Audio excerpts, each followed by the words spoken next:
Evening. You're very, very welcome this evening to the old chapel rooms here in Kilfinane. So we're gathering to celebrate the 25th anniversary of the foundation of the Kilfinane Coshlea Historical Society. So it's a great moment for us. Just to introduce myself, many people probably don't know who I am. My name is Jerry Raftery, and I'm actually a blow-in. I'm from Galway City originally. But I now proudly and happily live in Lowbridge in Kilfinane. My connection with Kilfinane is to my wife's brother-in-law, Seamus Ryan, and her niece, the late Sarah Gleeson. Both of them converted us to the love of Kilfinane and the surrounding area, so we've come happily to live here. So the event this evening, and we've a great turnout. The event this evening is in two parts. We'll have a cup of tea and some hospitality and conversation at the very, very end. But the first part of the evening is a concert where we'll tell the story in picture, music, song and dance of the main achievements and the areas of interest of the Historical Society over the last 25 years. And then the second part of the evening, we will launch our journal. We have it here, and there's a copy for everyone in the audience for €20. The Historical Society was founded 25 years ago following the 1998 celebrations of the bicentenary of the execution of Staker Wallace, the kind of a major iconic moment in the history of this area. He was executed in 1798 during the uprising of that year. And as the local people involved in that project, they began to realize there's a load of history in this area, and we need to do something about gathering it and recording it. So our work in the Historical Society, which was founded then, is to record the past and to remember what happened before, record for the past, for the present, and for the future. So the Society was established then in Davy Cush's cottage, which is the image we have on the cover of our journal, up in Ballinvrina. And it had its first meeting there in November this month in 1999, 25 years ago. And we continue to meet up in Ballinvrina in the community hall. So we just go through, there's about 8 short parts. It depends on how we get on, but there are 8 parts in the program this evening. We talk about different projects and areas of interest that the Historical Society took on over the last 25 years. And the first one was John Flanagan. They erected a monument, you might know it, over outside Martinstown Church. There's this magnificent statue of a very athletic man throwing the hammer. And this was the great John Flanagan, world champion hammer thrower. And he was actually Ireland's, the greatest Irish-born Olympian of all time. He was from Martinstown. He won 3 Olympic gold medals. He won in the Olympic Games of 1900 in Paris, 1904 in St. Louis, and 1908 in London. And at that time, in the early 1900s, as you would know from your history, the athletes competed for Great Britain and Ireland. But John Flanagan competed for the United States of America. He was born in Ballinvrina in 1868, and he was baptized in Glenbrahane. He grew up in Kilbreedy in the parish of Martinstown. Then he emigrated to the United States in 1896, where, like many an Irishman, he joined the New York police force. And that gave him an opportunity to improve his skills as a hammer thrower. So he received a lot of support in his training while in the police. He was one of the most successful sportsmen of his generation. It was at a time when sports people didn't become celebrities and they didn't make very much money. So when he finished his sporting career, he returned to Ireland. He returned in 1911. He took over the family farm over in Kilbreedy. But the other interesting piece in terms of his Olympic career is he coached Pat O'Callaghan another hammer thrower. Now, Pat O'Callaghan was the first man from the Irish nation to win the gold medal, to have the Áurán na Bhíon and the Irish flag flying. He won gold medals in 1928 and 1932 Olympic Games. So John Flanagan was responsible, if you like, for winning of 5 gold medals for Irish-born people. That's something that has not been beaten yet. It might be maybe the next Olympic Games, you don't know. So he died in 1938 and is buried in Ballingaddy Cemetery. Now, I visited the grave yesterday, just an ordinary grave in the corner, but they do remember his gold medals over there in Ballingaddy. So we have our first piece of music this evening, and Paddy Ryan and Liam Flanagan are going to join us here on the stage. My interventions will be brief enough after this. This was just kind of to give you a context. So Paddy is going to sing the song John Flanagan. It was written by the late Jimmy Connery from Kilmallock and the Bantones. So they tell us the story in words and music, the story of John Flanagan. Of the history book's most famous stories, to a hero this was a relate. Too far back for my head to remember, sure the year was 1868. In Ballerina, baby was born, and as sure as that baby cried, would have thought 100 years later that his name would be known worldwide. So here's to the great John J. Flanagan, a sportsman of fame and renown. He was known as the Heartlace of Limerick and the pride of his own Martinstown. He could hop, skip and jump, he could run like a hare, long jump he could hurl a ball. But had thrown the big hammer as he turned round 3 times, John Jay was most famous of all. From the Athletic Club in Kilmallock to the US of America he sailed. There he made and he broke many records, and the credit to Ireland was paid. 3 Olympics he won in succession, the first man to achieve such a feat. When he threw the big hammer and it spun like a top, 185 feet. So here's to the great John J. Flanagan, a sportsman of fame and renown. He was known as the Heartlace of Limerick and the pride of his own Martinstown. He could hop, skip and jump, he could run like a hare, long jump he could hurl a ball. But had thrown the big hammer as he turned round 3 times, John Jay was most famous of all.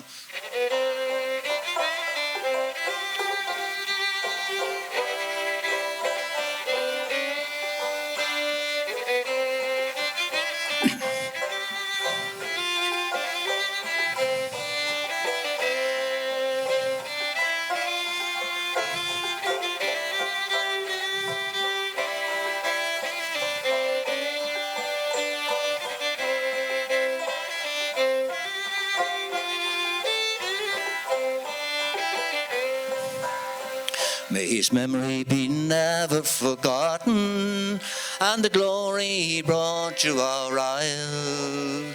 And I'm sure he inspired many others to perform as he did with such style. And we pray as we pass Ballingaddy for the king who had sport for his queen. McCullough was Sean go Flanagan far unto go Ballymargene. So here's to the great John J. Flanagan, a sportsman of fame and renown.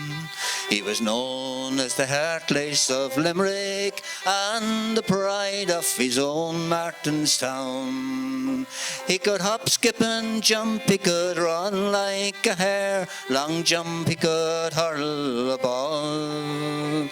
But I thrown the big hammer while he turned round 3 times. John Jay was most famous of all. And I thrown the big hammer as he turned round 3 times. John J. Flanagan was the most famous of all.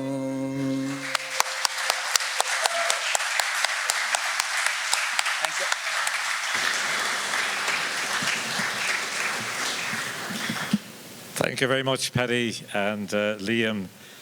We'll be hearing Liam later on as well with the Ballyhowra Coltis. So the second item on the Historical Society's agenda was just the excavations at Cush. The study of history and archaeology is not just about last century or 200 or 300 years ago, but going back thousands of years.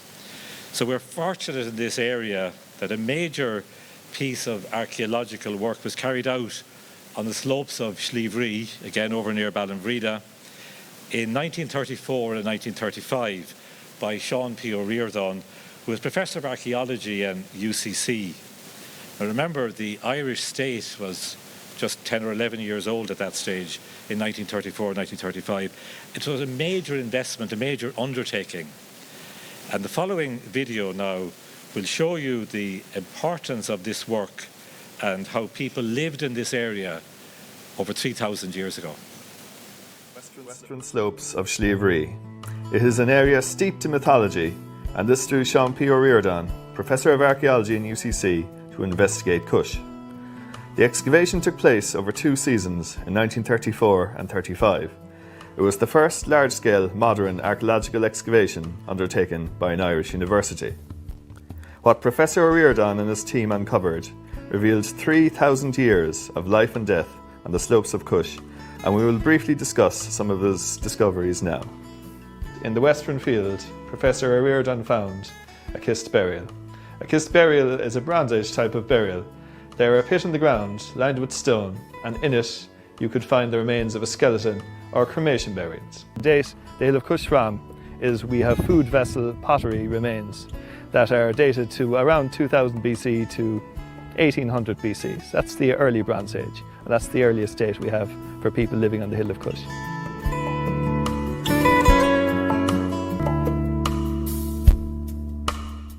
The people who lived in the ring forts were mostly farmers, and cattle was their main form of produce.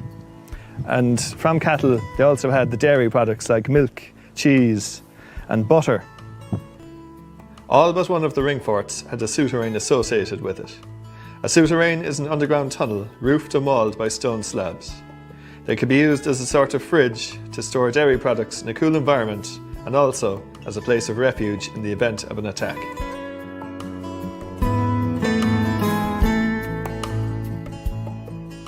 In this last case, we find Bronze Age reproductions made from the clay of Cush by Elaine Lynch. There was no carbon-14 dating technique in Sean P. O'Riordan's time. This pottery typology dates the early part of Cush. Here we have food vessels from the early Bronze Age, that's around 2000 BC to 1800 BC. 2 of them were found in a kist in the Western Field, where the cremated bodies of a young adult and a child were recovered. They were grave goods, possibly containing food for the journey to the other world. The cords and urns contained cremated human bone, often of young adults and teenagers. The decoration is mostly kept to the part between the rim and the cord.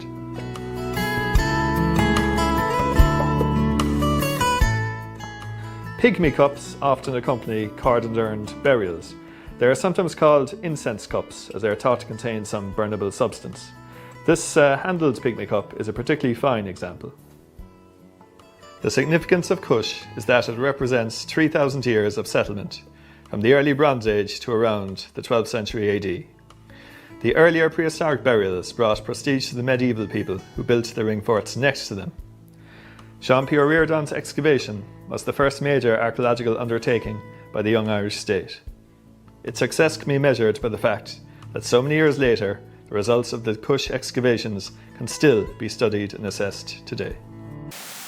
That's just an excerpt of a video, and the full video is available on our website if you want to go into it.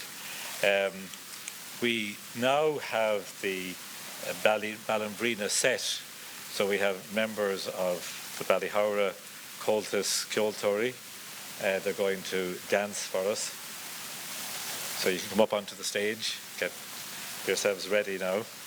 When we were looking back over the last 10 years in the life of Kilfinane, because the last journal was in 2013. So when we looked back, one of the major events in Kilfinane was the foundation of the Ballyhowra Comhaltas Ceoltóirí Éireann with Liam Flanagan and Ciara. Unfortunately, Ciara can't be with us this evening, but we have Liam and a lot of the family here with us. There's actually an article in the journal about the establishment of the Ballyhowra Comhaltas Ceoltóirí and of their great achievements over the last 10 years or so. So now we have the Ballinbrina set.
The next part of our remembrance in the work of the Historical Society is during the revolutionary era.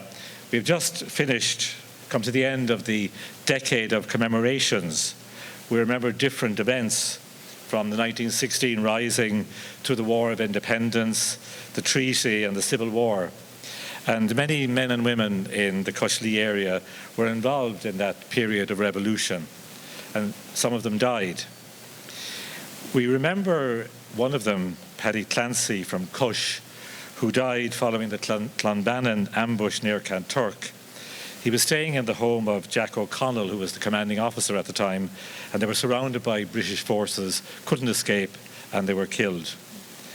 We also remember the work of Colonel Jack McCarthy from Sycamore Lodge. Jack survived the period of revolution and went on as a member of the Irish Defence Forces. He was a tremendous historian and very much involved in the work of the collection of material which is now available in the Bureau of Military History, a colossal asset to any historian exploring that period. So a few months ago, back in August, we unveiled a monument in honour of Jack McCarthy. So now we will have a song from Sheila Fitzgerald, who's joined us this evening from Ballydesmond on the Cork-Kerry border, but she's on the Cork side. So she's going to sing the song that tells us the story of the deaths of Paddy Clancy of Cush and Jack O'Connell of Derrygallen in 1920.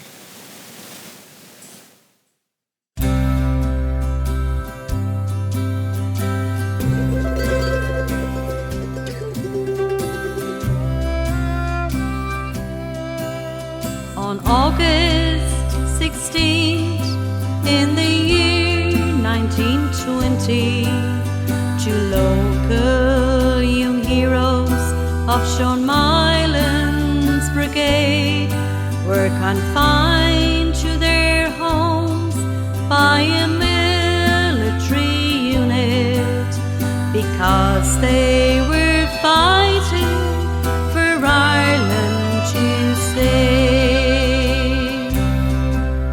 Those two noble heroes, O'Connell and Clancy, were riddled with bullets. I tell you the truth, such a terrible murder I ever remember was done by the brutes in the red, white and blue.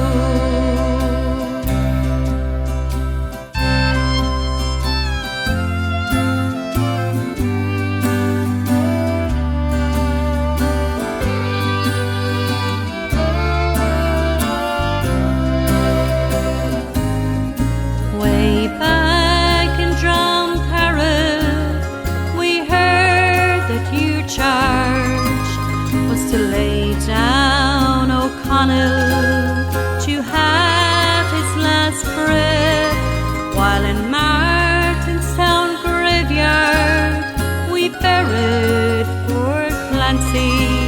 May they sleep sound in heaven with the bravest and best. Now all you young heroes, be sure to remember O'Connell and Clancy, so noble and bold.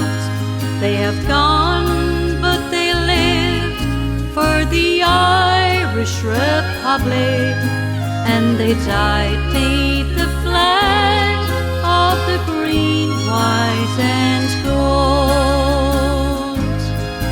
And they died beneath the flag of the green, white and gold.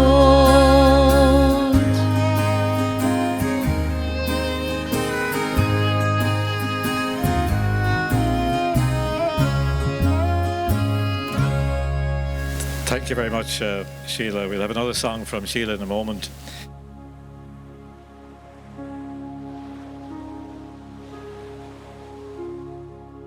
This is to do with the unveiling of the Jack McCarthy monument last August.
Just to let you know as well that if you want to learn more about Jack McCarthy, his grandnephew Finbar Connolly has written an article about Jack McCarthy, and it's in the journal, which is available afterwards. Moving on to the women of the revolution. Sorry about that. I mentioned a moment ago the role of women is often forgotten in history and can often be ignored. But this is not the case, not true in the case of the women of Southeast Limerick, who were involved in different ways in the War of Independence. And this is due to the work of our local historian, Angela Hennessy, a very committed member of the Kilfinane Coshlea Historical Society. In 2021, she published her book, Women of the Revolution in Southeast Limerick, 1914 to 1923. Unfortunately, it's sold out, it's no longer available. But a wonderful insight into these heroic women. And then, in collaboration with Marion Wallace and Eamon O'Doherty, Angela also wrote a drama based on her research. And this was produced by the West End Drama Group last year under the direction of Sarah Reynolds. So we celebrate the women of the revolution again with Sheila, and she'll sing for us The Soldiers of Cumann.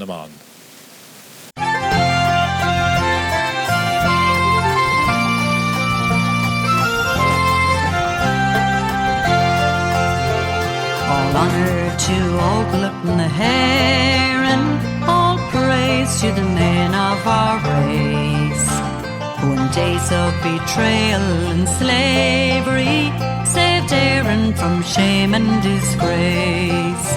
But do not forget in your praising of them and the deeds they have done, their loyal and true-hearted comrades, the soldiers of Cumann. They stood for the honour of Ireland as their sisters in days that are gone, and they marched with their brothers to freedom, the soldiers of Cumann.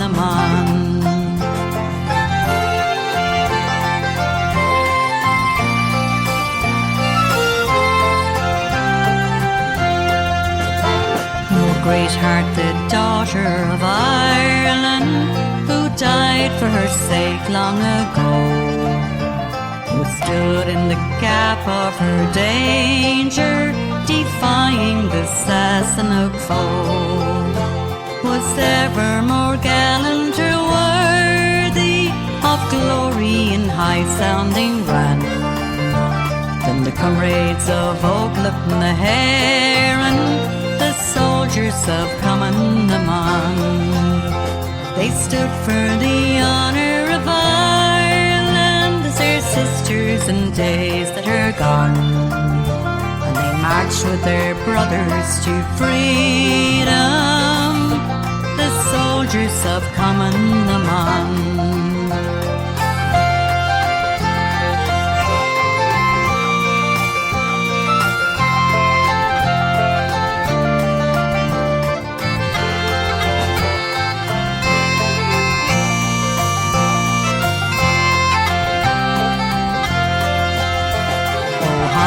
The heart of our mother, the day she had longed for was nigh, And the light of joy and of freedom did glow in the eastern sky.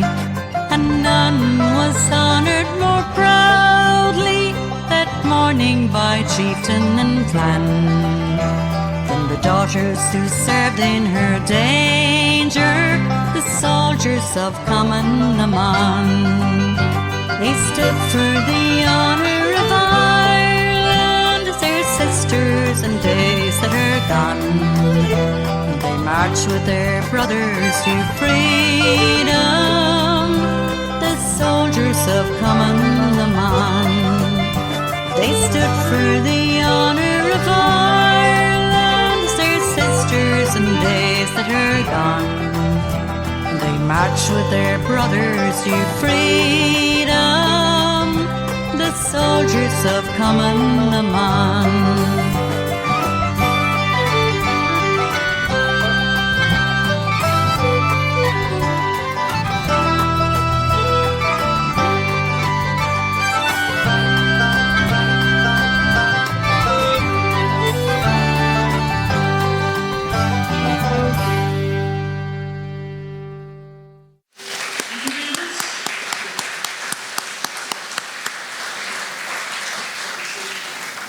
Thank you very much, Sheila. They're familiar scenes of Glenbrohan. When we first moved down to County Limerick in 2008, we lived over in Glenbrohan, and one of the first people I met there was the late John Tobin. His grandmother is mentioned there, Mary Tobin, and John brought me on a journey showing me the spot where his uncle, David Tobin, was shot by the Black and Tans on New Year's Day in 1921, kind of introducing me to local history. John is since dead, Lord have mercy on him, but it's in the memories of people like that we need to touch into, and that's what we're trying to do in the Historical Society, getting the voices of the past and recording their stories so that they're not lost forever. So we move on now to the fifth part of our programme this evening, Staker Wallace and the human remains. We mentioned earlier that Staker Wallace is at the centre of the Kilfinane story. We'll hear about him again in a few moments. But the study of family history is now quite widespread. You know, programmes like Who Do You Think You Are? And there's so many websites as well available, genealogical websites where you can find your family history and family story, access to records like the census data. A lot of people are using DNA to find relatives in other parts of the world. And many people from overseas visit our website, the Kilfinane Coshlea Historical Society website, and they get in touch with us, make contact with us. And this has led many descendants of Staker Wallace from the United States and from Britain to visit Kilfinane and get in touch with their roots. And we have two articles in the journal telling the story of what visiting our area means to these people, to the descendants of Staker. As you probably know as well, human remains were found in Market Square, Kilfinane in 2006. We're almost certain that these were the bones of people who were executed in the town during the 19th century, though there's some uncertainty surrounding the remains of Staker Wallace. The Historical Society, and this is a very contentious issue, it's still in ongoing discussion with the authorities to ensure that these bones receive a proper burial in the area. The site where the bones were found was marked with a plaque last summer.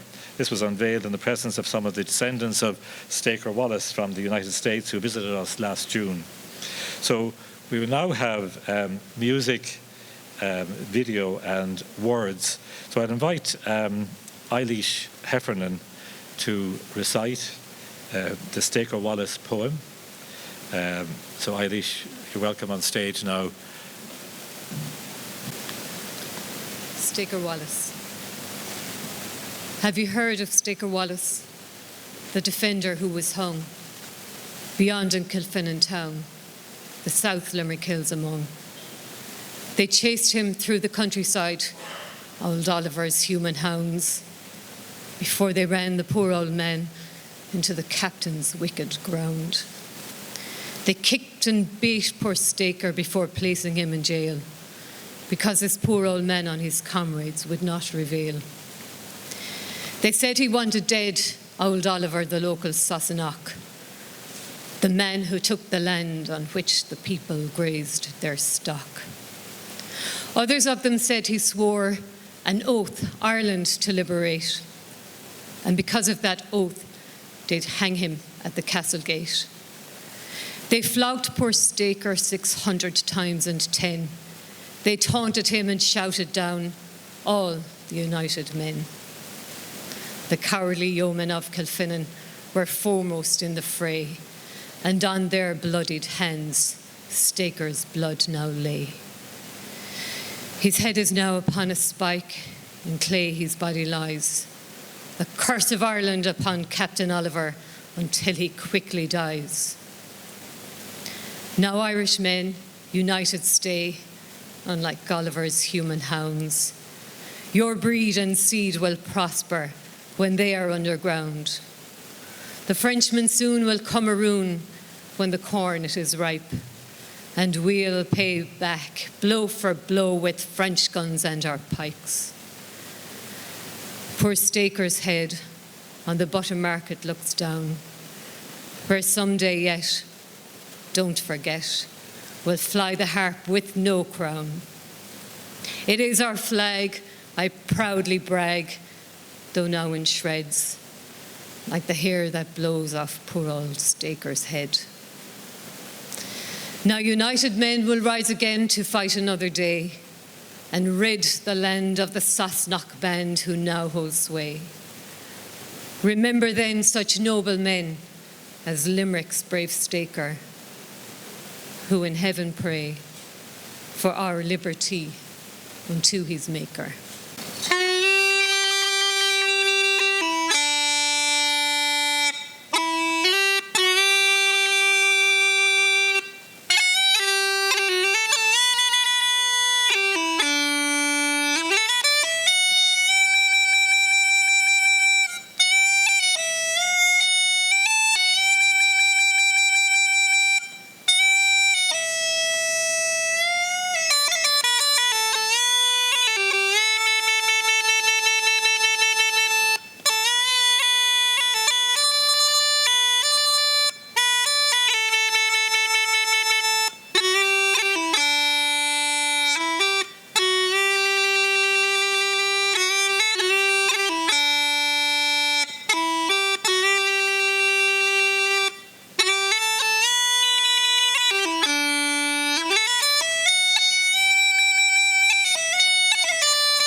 Thank you very, very much, Conor. That was absolutely fantastic. First of all, we learn about the Joyce brothers, one of the most beautiful and historical corners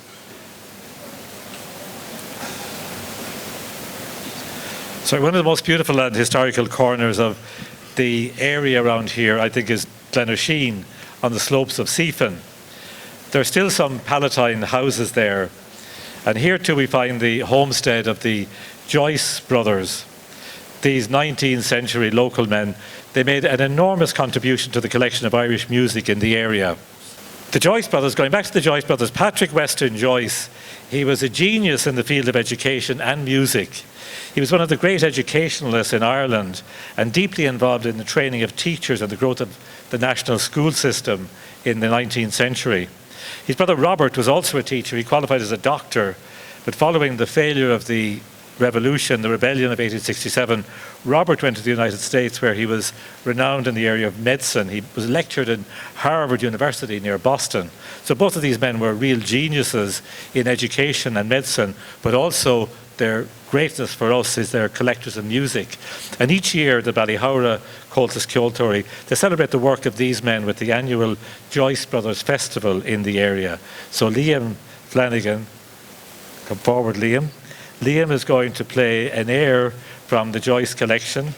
It's called The Races of Ballyhooly, and Liam tells us that the races of Ballyhooly can be found in the P.W. Joyce manuscripts written around 1830 to commemorate a massacre of anti-tithe protesters in Gurthrow, Rathcormac. So here's Liam Flanagan with The Races of Ballyhooly.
Fantastic, Liam. I remember some years ago being on a radio program with Liam, and I was supposed to talk about mindfulness. And the guy said to me, "What's mindfulness?" And I said, "Liam Flanagan playing the fiddle." Thanks, Liam. The man and instrument are one. We have a wealth of talent here in Kilfinane, and another element of the talent is emerging now as the Kilfinane Choir joins us. So I went to visit the choir the other evening just to chat with them during the rehearsal, and I discovered when I was there that there were about 50 members in the choir. So we have a fair number of them. I'm not sure if all 50, but quite a substantial number are joining us. The choir was founded some years ago. Don't know exactly when was the choir founded, Cleana? When were you founded? When did you start? 7, 8 years ago. And they just gather on a Wednesday night and they sing together and enjoy it. So they're going to sing for us 3 songs this evening, and that'll be the kind of the end of our show will be these 3 songs, and then we move on to the launch. But we need to get everybody in place. I'll just explain the context of the first song. So one of the projects of the Historical Society was the 1911 census. Anybody engaged in local history knows about the availability of the 1901 and 1911 census. Fantastic resource. And most people are interested in exploring their own address and their own family. And there's valuable information given in the census.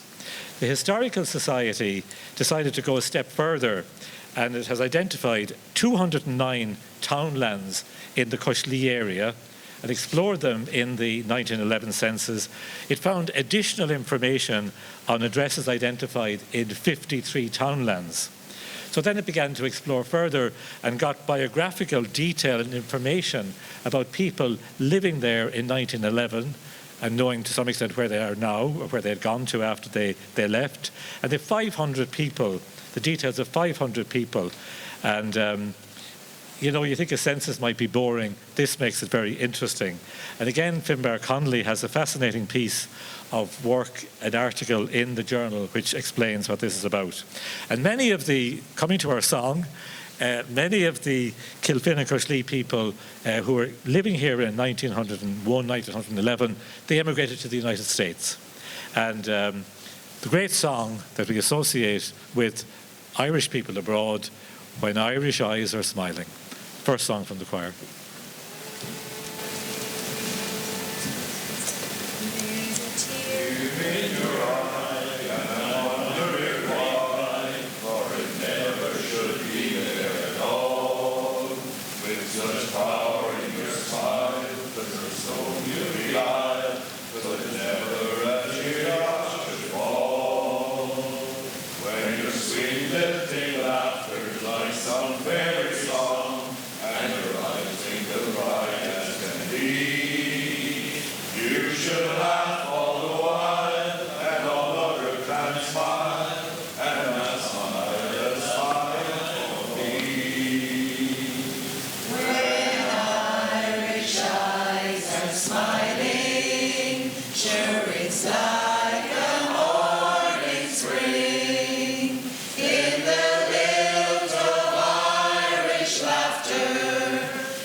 we want to move on to hurling.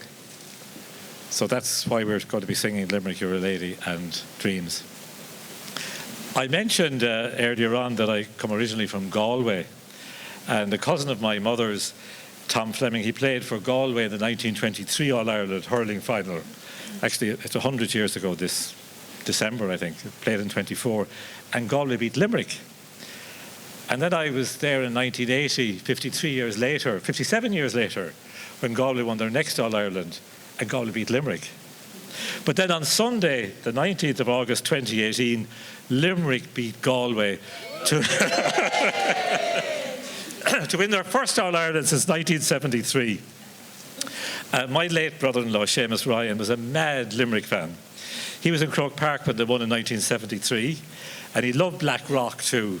And one of the greatest days was in 2010 when Blackrock won the Junior All-Ireland final in Croke Park, and the town went mad.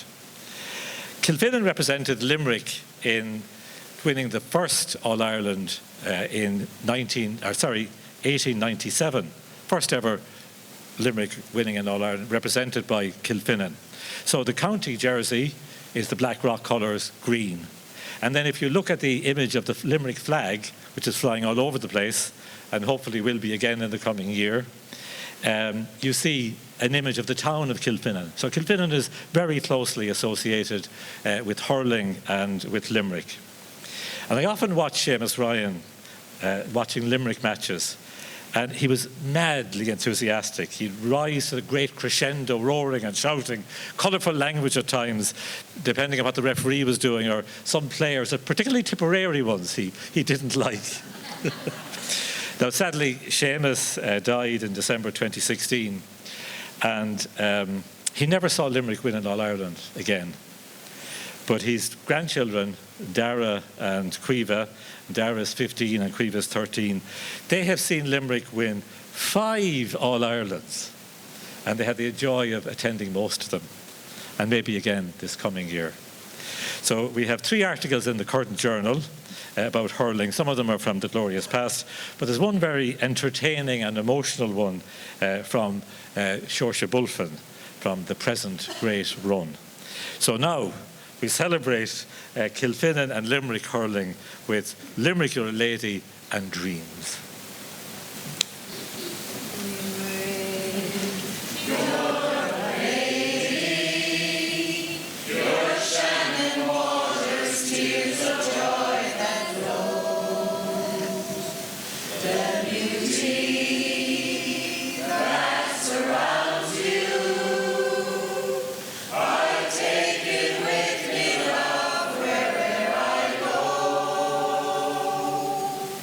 One way.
Thank you very, very, very much.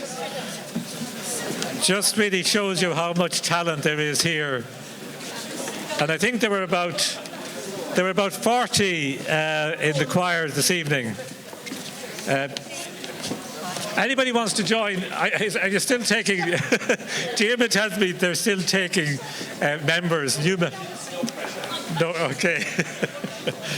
They say it's very therapeutic to sing together.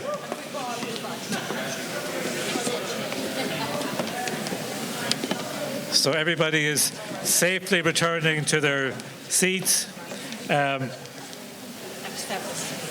When I was doing my own family tree, I discovered that my grandfather was born in County Limerick. So I'm a quarter Limerick, and I could play for Limerick if I was given an offer. Anyway, we're coming now to the second part of the evening. And in a sense, this is what the evening was about, was two things: to celebrate the 25 years of the Society, the Historical Society, but also to launch our journal. And our chairman, Patsy McGrath, is a very creative man and very determined man. And through Patsy's imagination and encouragement and determination, this evening's show was put together. And so many people came and volunteered and contributed. So, Patsy, fantastic. Thanks a million.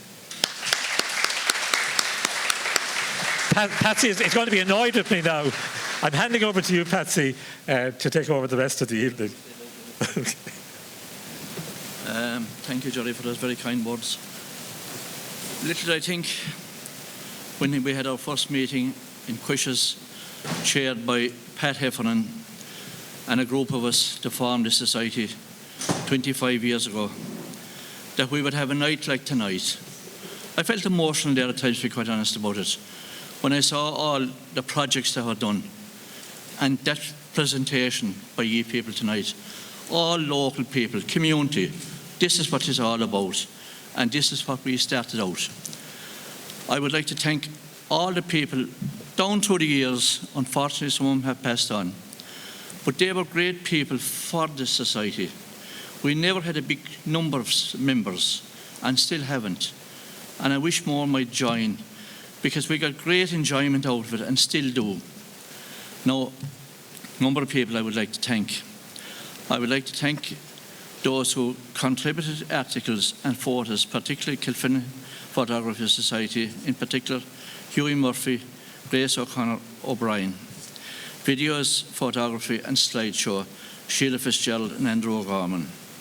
Our performers tonight, Paddy Ryan, Ballahora Kyotis dancers, and the Kyotis group who have performed for us on several occasions. They were always there for us when we had an event.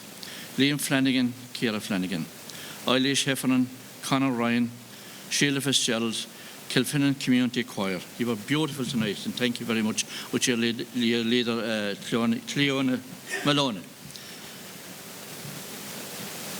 The committee of the Old Chapel Rooms, we'd like to thank you, in particular Emer O'Riordan, Deirdre Hennessy and Kate Parkinson for their catering tonight. I hope we'll all enjoy their tea afterwards.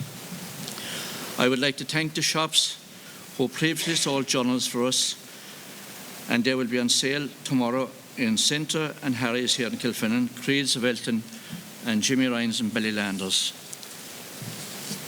I would like to thank Limerick County Council, Ballahora Falta, and donations from people who contribute to the cost of various projects we've done.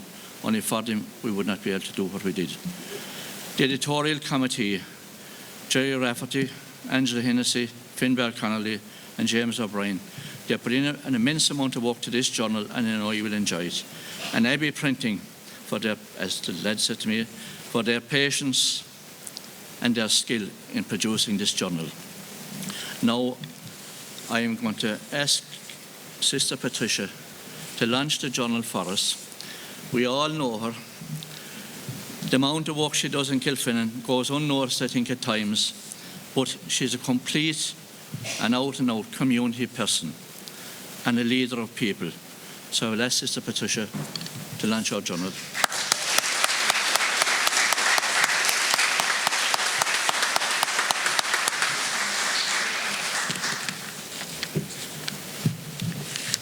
Did you ever feel out of your comfort zone? I do. Anyway, I am very pleased, humbled and privileged to be asked to launch the Historical Society's 25th anniversary journal. This publication, which contains a total of 40 articles, provides great reading for a long winter evening. So, a good long winter and you'll be reading. There are many articles in it. These articles relating to our recent past, such as one local man's perspective on the arrival of the Lee McCarthy Cup to these parts, the sad and traumatic events that struck the area during the COVID pandemic. Then, as you read on, you can read the accounts of Jerry Clancy's volunteering work, of the growth of Ballahara Cultus, of the standoff at Scullinane, and of the visit we received from the American descendants of Staker Wallace from their point of view. And then we'll move on to the other section. The changing times are chronicled in articles relating to the changes in farming, in accounts of interviews conducted by Tommy McCarthy of Ardpatrick, in reprints of conversations with the late Jim Tobin and Tom Boland. We all know them. Then from the distant past, you can see and read the account of the remarkable Belline silver hoard, some great photos and descriptions of local standing stones. If you wish to know more about the huntsman's grave, you can read it in the article about the Hill of Ardpatrick.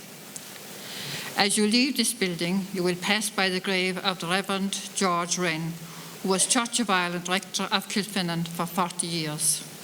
His story is also featured in the publication. That gives you a flavour of the scope and variety of articles in the journal.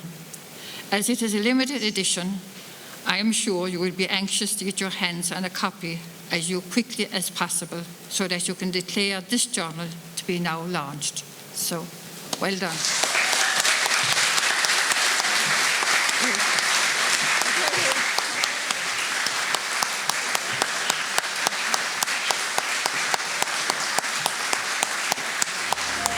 The Lord Mayor was supposed to come, but he couldn't make it. But thank God we got Sister Patricia.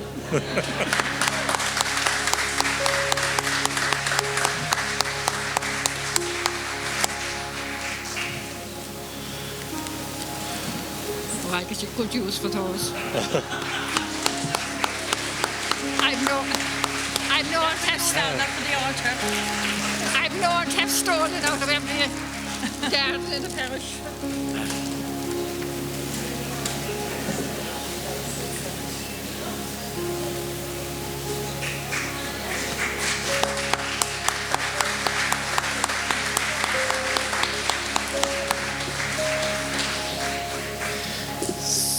So thank you very much. Thank all of our performers this evening. It's all been very, very, voluntary. We didn't receive funding for the production of the journal, so it's €20 a copy. Printing costs were high, but hopefully, as Sister Patricia said, she gave you an outline of the articles, and hopefully during the dark winter evenings you'll enjoy some of what you read there. So thanks very much for coming, and we have a cup of tea at the end of the hall, and the journal is for sale as you leave. So thank you very, very, very much for the evening.